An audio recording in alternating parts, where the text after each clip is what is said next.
l'entretien avec les journalistes et puis Bénéwendé, ils ont eu à vouloir nous prêter certaines intentions, à savoir un projet de putsch qui était en cours. Et il a même précisé que de ne pas être surpris à la fin de l'émission, que de ne pas être surpris qu'on m'interpelle parce qu'il y a une plainte du gouvernement qui est en cours. Et ok, moi je suis un homme de droit, j'ai suivi les principes. La démission, c'est un droit acquis. J'étais en disponibilité. J'ai pris la disponibilité et j'étais à 11 mois de disponibilité. Et voyant la situation sécuritaire qui se dégrade de jour en jour, voyant nos frères d'armes, nos populations dans une situation désastreuse, on ne peut être un patriote, une personne engagée et continuer à se taire. Et compte tenu de la déontologie policière, je ne peux prendre une position contre un pouvoir politique étant toujours dans les effectifs de la police. Que ce soit dans les déclarations que j'ai eu à faire, j'ai eu à notifier cela. Et quand la situation s'est passée, de concert avec le camarade Ouedraogo, je suis allé dans un domicile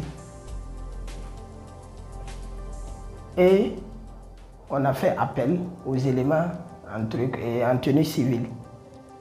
Ils sont venus, on s'est suivis, mais à ma grande surprise, je n'ai pas été conduit dans un service de police ni de gendarmerie. Une fois sur place, ils disent de ne pas m'en faire. Il y avait des civils. Il y a un, en tout cas j'ai retenu, qu'on appelait Adjudant Ouedraogo. Et ce dernier m'appelait tout le temps mon parent. Et il m'a rassuré de ne pas m'en faire. Ils ont des informations selon lesquelles des corps habillés prépareraient un coup. Et peut-être je viens en élément précurseur pour attirer l'attention des autorités sur ma personne en vue de permettre les autres de réussir facilement leur coup. C'est là que je les ai dit.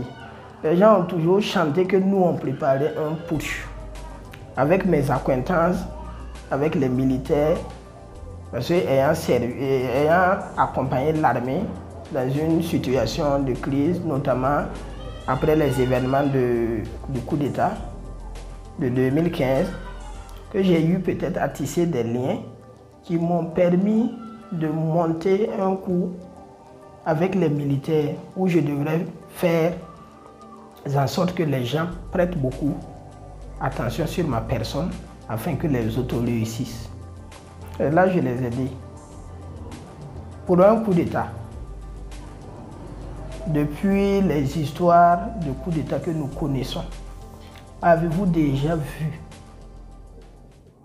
un qui participe à un coup d'État s'identifier de façon officielle pour dire que lui s'oppose à un régime avant que le coup d'État ne s'exécute?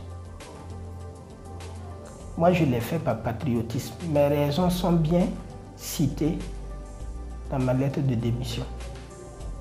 Durant la conférence de presse que j'ai animée pour la rendre officielle, j'ai expliqué pourquoi j'ai démissionné. Donc, je ne vois pas de raison qu'on cherche à nous prêter des intentions qui ne sont pas nos intentions. Et figurez-vous que c'est après la manifestation. Ils ont dit qu'ils vont me retenir, observer, voir le dénouement de la manifestation et on en reparlera. C'est à l'issue de la manifestation, autour de 18h20 et quelques, que j'ai été relaxé dans une zone vers Samba, Nyoko 2.